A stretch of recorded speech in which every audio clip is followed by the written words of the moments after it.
yesterday, the FBI made a rather curious announcement. They announced that they were going to cut ties with the ADL, right? You know what the ADL is, the Anti-Defamation League. And the reasons, well, because they had listed Charlie Kirk and his organization, TPUSA, to be extremist. We need to unpack this announcement because I don't care what side of the aisle that you are on, you need to understand that the ADL is not, nor has it ever been, what it purports to be, okay? Purports to be, oh, we're just looking out and hate speech and extremism. No. The reality is the ADL was born out of a Jewish Freemason organization known as B'nai B'rith. Why? Well, because they put the organization together to defend a pedophile and a murderer. His name is Leo Frank.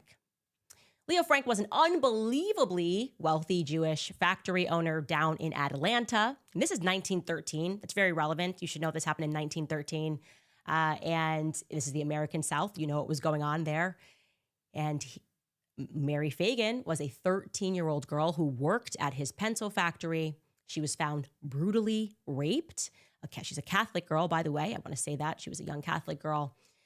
And Leo Frank, even with all of his money, all of his connections, the best lawyers that money could buy, connections all the way to the Supreme Court, he was so guilty of what happened that despite the fact that he tried to pin it on a poor Black janitor, even in the segregated South, where people were just like, hey, give us any reason and we will go lynch a Black person, the racist segregated South, they still found him guilty, okay? They still found Leo Frank guilty. And so much has been written to try to obscure this still. They are still trying to defend Leo Frank.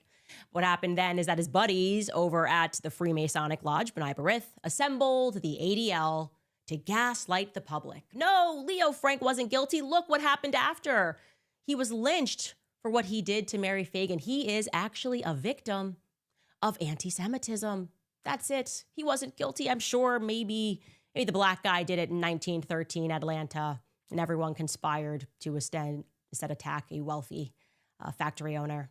Like I said, to this day, they are using those mechanisms to try to gaslight us and to pretend that Leo Frank was really the victim in this tragedy. It's utterly demented. I will never let it stand. He killed Mary Phagan. He is still guilty of that crime, no matter how much the ADL tries to obscure that. And by the way, if you want to learn more, you should learn more about Mary Phagan's murder.